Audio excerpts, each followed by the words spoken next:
Hi hello welcome to our channel. నేను మీశ్రీ. ఈరోజు మనం చెప్పుకోబోయే కథ మిసెస్ అగస్త్య పార్ట్ 83. కథలోకి వెళ్ళే ముందు వీడియోని లైక్ చేసి హైప్ చేయడం మర్చిపోకండి. ఇక కథలోకి వచ్చేద్దామా ఫ్రెండ్స్. నా మీద కోపం దాని మీద చూపిస్తే అలాగే ఉంటుంది అని తలుపు లాక్ చేస్తూ అన్నాడు. తన వైపు ఒకసారి చూసి పక్కకి తిరిగి పడుకున్నాను. ఏయ్ మడ్గల్, స్నానానికి పో. తన చొక్కా తీసేసి నా పక్కన చేరడం నాకు తెలుస్తూనే ఉంది. నేను నీతో మాట్లాడట్లేదు అని చెప్పాను. ఓహ్ గుడ్. నన్ను నా చుట్టూ చెయ్యేసి దగ్గరికి లాక్కొని నా వీపు మీద తల పెట్టుకున్నాడు. నా టీషర్ట్ గుండా తన చెయ్యి నా నడుం మీదకి చేరి సవరిస్తోంది. కాదనలేను, అలాగని ఆహ్వానించలేను. నాకేం పట్టినట్టు కళ్ళు మూసుకున్నాను. తను ఊరుకుంటాడా? టార్చర్ చేయడానికి తయారయ్యాడు. తను మునివేళ్ల స్పర్శకి ఉక్కిరిబిక్కిరైపోయాను. ఇక నా వల్ల కాక తన చేతిని తీసేసి ఊపిరి పీల్చుకున్నాను. చంపేస్తావా? దూరం జరుగుతూ తన వైపుకి తిరగడానికి ప్రయత్నం చేసి చెయ్యి అడ్డు రావడంతో తిరగలేకపోయాను నేను. తను బెడ్ దిగగానే అయ్యో అనిపించింది. నా మీదేమైనా కోపం వచ్చిందా అని నేను అనుకుంటూ చూశాను తన వంక. నేను ఆలోచిస్తుండగానే నన్ను 2 చేతులతో లిఫ్ట్ చేసి బాత్రూంలో టబ్లో పడేశాడు. ఒక్కసారిగా కోపం వచ్చి గట్టిగా అరిచాను నేను. కాళ్ళు చేతులు బాగానే ఉన్నాయి కదా, కరెక్ట్గా 15 మినిట్స్లో టైం ఇస్తున్నా, నువ్వు బయటికి వచ్చావా సరే సరే, లేకపోతే నేను లోపలికి వచ్చేస్తా అని కన్నింగ్ స్మైల్ ఒకటి నా వైపుకు విసిరి తలుపు లాగి వెళ్ళిపోయాడు అగస్త్య. ఏడుపు మొహం వేసుకుని స్నానం చేసి టవల్ చుట్టుకుని బయటికి వచ్చేశాను నేను. టెంప్ చేయడానికి ముందుంటావే. బెడ్ మీద ఒకవైపుకి తిరిగి చేతిని బ్యాలెన్స్ చేసుకుంటూ పడుకొని నన్నే చూస్తూ అడిగాడు అగస్త్య. నువ్వు నాకు బట్టలు ఇవ్వడం అనే ఆప్షన్ ఉందనే మర్చిపోయా.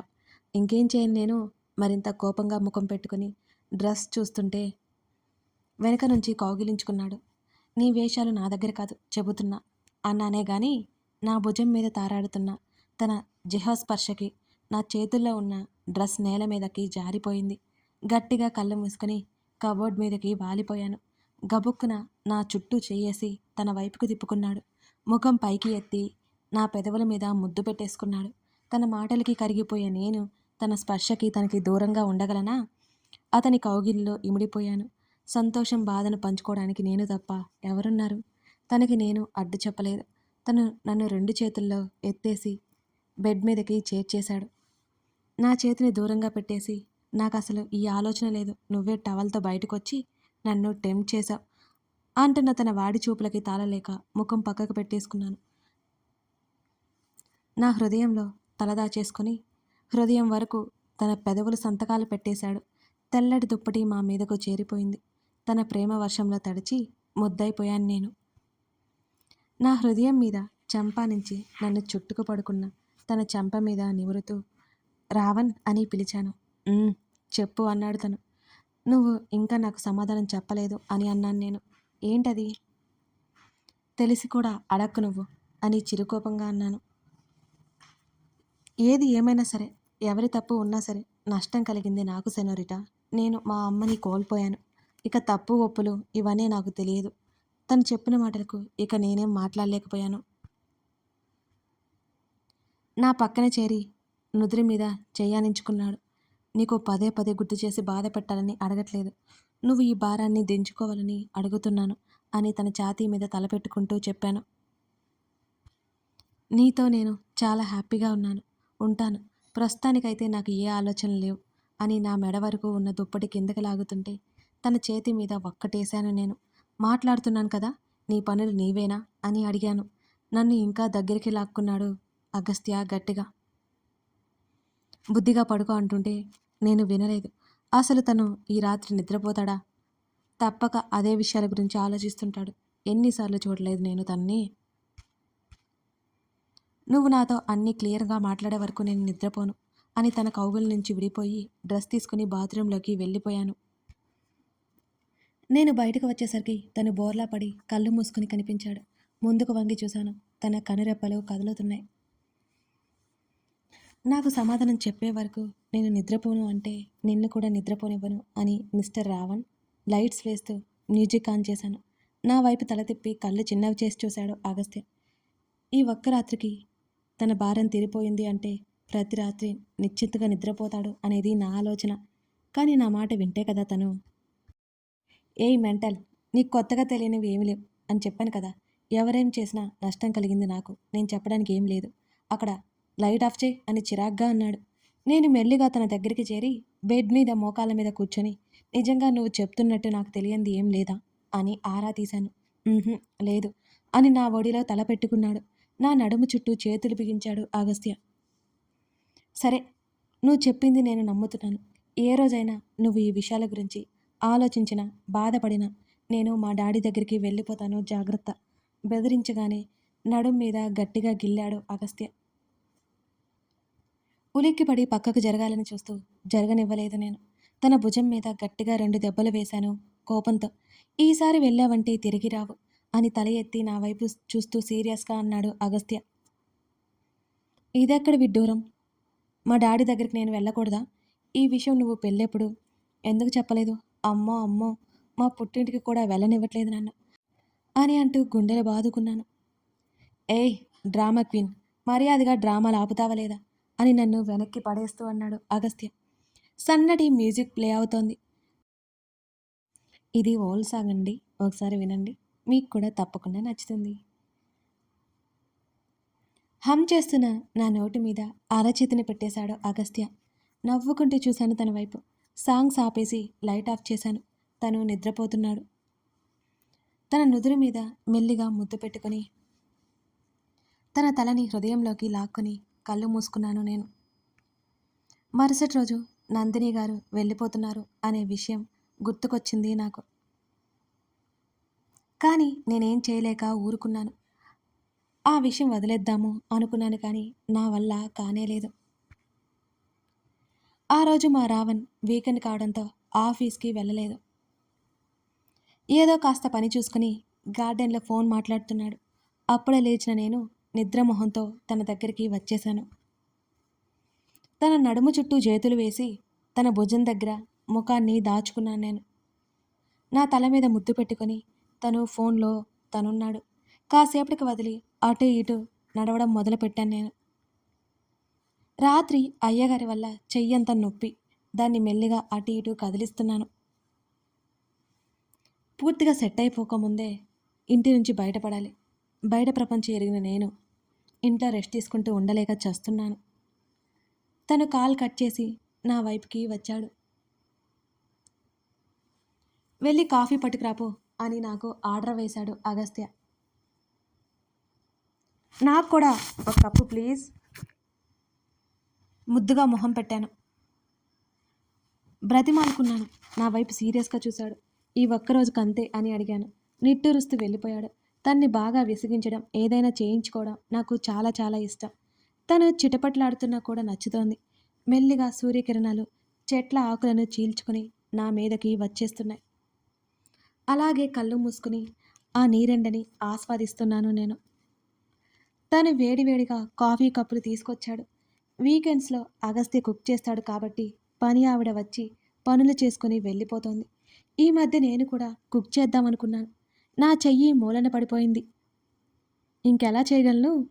చాలా మాటలు మా మధ్య తరగట్లేదు. నిజానికి నేను వాగుతూ ఉంటే తను వింటున్నాడు. తను టిఫిన్ ప్రిపేర్ చేస్తుంటే పక్కనే కూర్చొని ముచ్చట్లు పెట్టేశాను నేను. ఇద్దరం ఫ్రెష్ అయ్యి టిఫిన్ చేసి టీవీ పెట్టుకుని కూర్చున్నాము. నేనేమో మంచి రొమాంటిక్ మూవీస్ చూడాలి అని, తనేమో యాక్షన్ మూవీస్ పెడుతుంటే ఇద్దరం కొట్టుకున్నాం.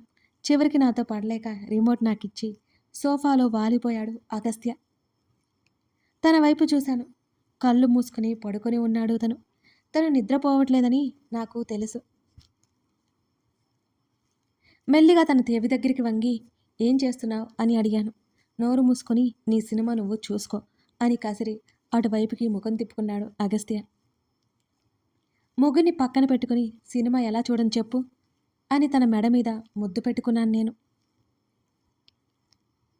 "పిచ్చి వేషాలు వేశావంటే అరిచి గీ పెట్టిన వదలను" అని మరోసారి వార్నింగ్ ఇచ్చాడు అగస్త్య. "అరే, ఇప్పుడు నేనేం చేశాను? నా హస్బెండ్ని కిస్ చేయడం కూడా తప్పే" అని మూతి తిప్పాను. "నువ్వు కిస్ చేయట్లేదే రాక్షసి, నా పేషెన్సీ టెస్ట్ చేస్తున్నావు" అని విసుక్కుంటూ అన్నాడు. "అవన్నీ నాకు తెలీదు" అని మూతి తిప్పేశాను నేను. తను నా వైపుకి తిరిగి "నీ బాధ ఏంటి" అని విసుక్కున్నాడు నన్ను. "వెరీ గుడ్, భలే అర్థం చేసుకుంటావే నువ్వు" అని పళ్ళు ఈకిలించాను. కళ్ళు చిన్నవి చేసి చూశాడు. "అలా చూడక బాబు, నా ఇది చెయ్యి చెప్పు, మెల్లిగా తన డేవిడ్ చుట్టూ సంగతి ఏంటి" చేరిపోయింది. అని అడిగాను నేను. సెనోరిటా అంటూ ఇప్పుడు తను వాడి గుసగుసగా గురించి పిలుస్తుంటే ఎంత చిరాకు పడాలో అంతా చిరాకు పడ్డారు పలకడానికి కూడా అగస్త్య. పెదవి మెదలట్లేదు. ఈ క్షణమే తన ఊరికే కౌగిలిలో ఈ పాటికి ఒదిగిపోవాలని, వాళ్ళు తనలో ఫ్లైట్ ఎక్కేసి కరిగిపోవాలని వెళ్ళిపోయి ఉంటారు నాకు కదా. ఎంతగానో అసలు అనిపించింది. నందిని గారు అలాగే హత్తుకుని నా దగ్గరికి జుట్టు ఎలా అంతా వచ్చాడు డేవిడ్? నడినెత్తిన కుప్ప నన్ను ఎందుకు పెట్టేశాడు. తీసుకెళ్లాడో నా చెప్పు. చెవి దగ్గర నుంచి ఆల్రెడీ మెల్లిగా చెప్పాను వేళ్లతో కదా, రాస్తూ నన్ను నా విసిగించి భుజం చంపకు వరకు అన్నాడు తీసుకొచ్చాడు. అగస్త్య. ఆ కుంటి చెయ్యి పైకి క్లారిటీ మిస్ లేపలేక అమ్మా, అలాగే క్లారిటీ మిస్ ఉండిపోయాను నేను. అని అన్నాను నేను. తన వెచ్చడి నాకు ముద్దు పని ఉంది నా అని ఆఫీస్కి మెడవంపులో వెళ్ళిపోతున్నా. సరికొత్త తన రాగాలు మాటలకి పలికించింది. కోపంగా చూశాను. తన మీసాలు నా కంఠం మీద చేరి వెంటనే గిలిగింతలు ఏడుపు మొహం పుట్టిస్తున్నాయి. పెట్టుకుని, నేను అలాగే నిన్ను టార్చర్ కంఠం దాటిన చేస్తున్నాను తన కదూ, పెదవులు అందుకే ప్రయాణం నా నా మాటలు హృదయానికి వినకుండా చేరువైంది. వెళ్ళిపోతున్నావు. సెనోరిటా, నేను మాట్లాడుతుంటే ప్రొసీడ్ నీకు అయిపోదామా అని చిరాగ్గానే ఉంది గుసగుసగా అని ముక్కు సన్నగా చీరుతుంటే, నా ముఖంలోకి చూస్తూ అడిగాడు. అందుకే నేను కళ్ళు నువ్వు నాకు దించుకున్నాను. నచ్చుతావు నా సెనోరిటా. పెదవుల మీద నీ గురించి అప్రయత్నంగా నువ్వు భలేగా మెదిలిన నవ్వు ఒప్పుకుంటావు. నేను నా చెప్పకనే మాటలు తనకి నాకే విసిరేస్తూ అంగీకారం తెలిపింది. ఇంకా ఉక్రోషం సున్నితంగా పెంచేశాడు. మంచం మీదకి చేర్చాడు. మరింత తనని కొట్టి సున్నితంగా కొట్టి నా కోపం అనువనువు పోగొట్టుకుంటూ తనకి దోచుకున్నాడు. బందీ అయిపోయాను ప్రేమ నేను. దొంగల నేను కాస్త కథ కోలుకున్నాను. కొనసాగుతోంది. ఆపిన నా చదువుని అగస్త్య కంటిన్యూ శ్రీధర చేయమని ప్రేమ అగస్త్య కథ మళ్ళీ ఎలా ఉంది? కాలేజీకి వెళ్ళమని ఈ చెప్పాడు. కథలో ఇంకొన్ని సస్పెన్సులు కానీ ఉంటాయి. నాకు అయితే ఏమాత్రం ఇంట్రెస్ట్ మీకు లేదు. నా తెలిసినవి బుర్రలో తెలియాల్సినవి బోల్డన్ని ఇంకా ఆలోచనలు. బోల్డన్ని ఉన్నాయి. ఇక చదువు మిస్ మీదకి చేయకుండా చూడండి. ఇంట్రెస్ట్ ఎలా అలాగే మళ్ళుతుంది? మన సిరి డైరీస్ అనే ఇంకో ఛానల్ ఉందండి. శ్రీకళ ఆ గురించి ఛానల్ కూడా ఏమైనా సబ్స్క్రైబ్ తెలిసిందా? చేసుకుని కారు డ్రైవ్ చేస్తున్న ఆదరిస్తారని తన్ని చూస్తూ ఆశిస్తున్నాను. అడిగాను నేను. మిస్ చేయకండి friends. Thank you for watching this లేదు, వీడియో. మరో నిన్ను ఎపిసోడ్తో కలుద్దాం. డేవిడ్ దగ్గర నుంచి తీసుకొచ్చి నువ్వు చెప్పిన వెంటనే తన గురించి అడిగాను. తన జాడలేదు అని అన్నాడు తను. నా మనసంతా ఎలాగో అయిపోయింది. నా మీద కోపంతో రామ్ కళ జీవితాన్ని నాశనం చేసేశాడు. ఆ విషయం నాకు అర్థమైంది. కన్నీళ్ళు వస్తుంటే ముఖం తిప్పుకున్నాను. అసలు ఇప్పుడు ఎక్కడ ఉందో కూడా తెలియట్లేదు కళ నాకు. కాలేజీకి వచ్చే వరకు అదే ఆలోచనలో మునిగిపోయి ఉన్నాను నేను. అగస్త్య తట్టడంతో తల తిప్పి తన వైపు చూశాను. కాలేజీకి వచ్చినట్టు కళ్ళతోనే సైగ చేశాడు అగస్త్య. మధ్యాహ్నం వరకు క్లాసెస్. డ్రైవర్ని పంపించిన నేను ఆఫీస్కి వస్తాను. ఇంట్లో పిచ్చి పడుతోంది నాకు, ఉండను అని బేలగా చెప్తున్నా నన్ను దగ్గరికి తీసుకున్నాడు అగస్త్య. సెనోరిటా, మన లైఫ్లో కొన్ని విషయాలకి కొంత సమయం వెచ్చించాలి. అంతేకాని లైఫ్ లాంగ్ వాటి గురించి ఆలోచించకూడదు, బాధపడకూడదు. అనవసరం అనుకుంటే వాటి జోలు పోకూడదు. ఇది ఎప్పుడైతే తెలుసుకుంటావో ఆ రోజు మనశ్శాంతిగా ఉండగలవు అని నా తల నిమురుతూ చెప్పాడు అగస్త్య. నేను తల ఆడించాను. డ్రైవర్ని పంపిస్తాను, బయటకు వచ్చే 1/2 అవర్ ముందు కాల్ చేయి అని అగస్త్య అన్నాడు.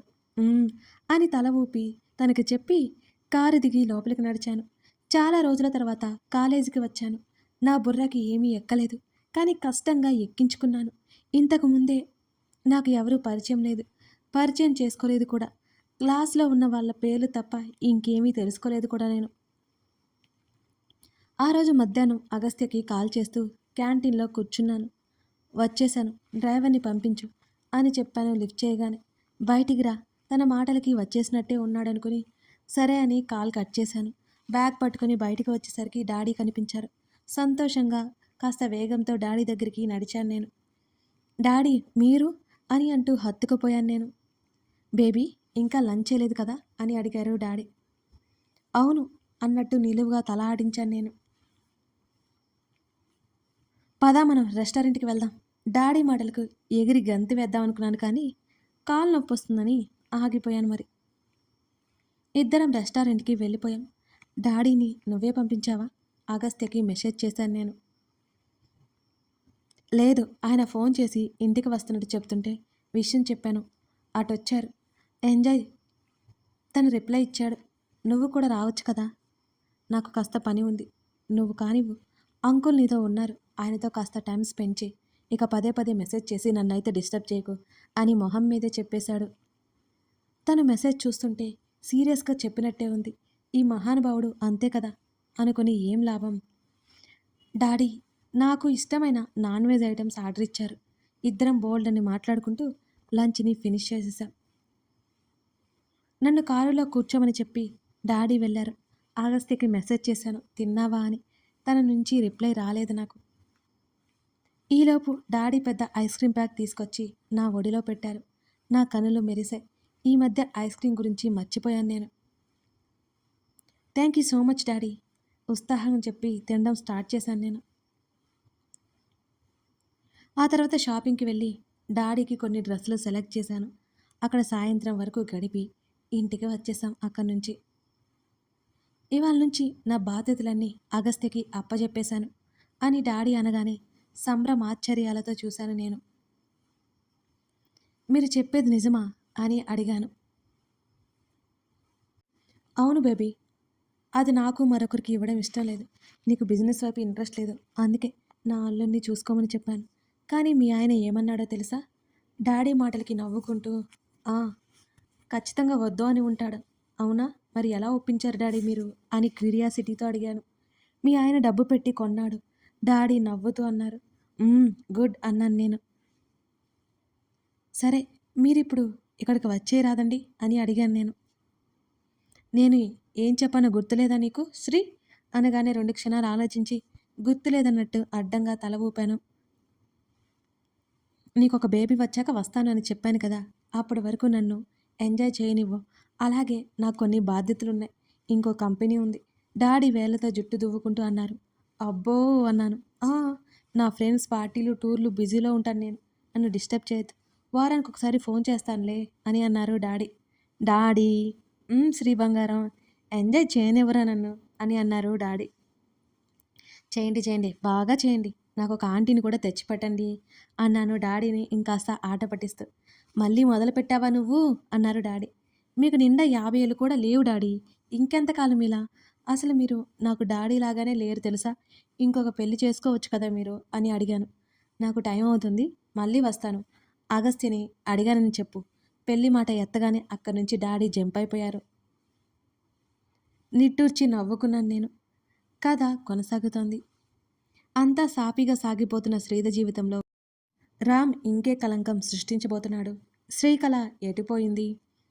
శ్రీకళని రామ్ ఏం చేసి ఉంటాడు? అసలు ఈ శ్రీకళ ఎవరు? ఇవన్నీ తెలియాలి అంటే మీరు పూర్తిగా ఈ కథను చూడాల్సిందే. కథ నచ్చితే లైక్ చేసి కామెంట్ చేయండి. అలాగే మన సిరీ డైరీస్ అని ఇంకో ఛానల్ ఉంది కదండి, మిస్ చేయకుండా ఆ ఛానల్ని కూడా ఓ లుక్ వేసి సబ్స్క్రైబ్ చేసుకోండి. Thank you.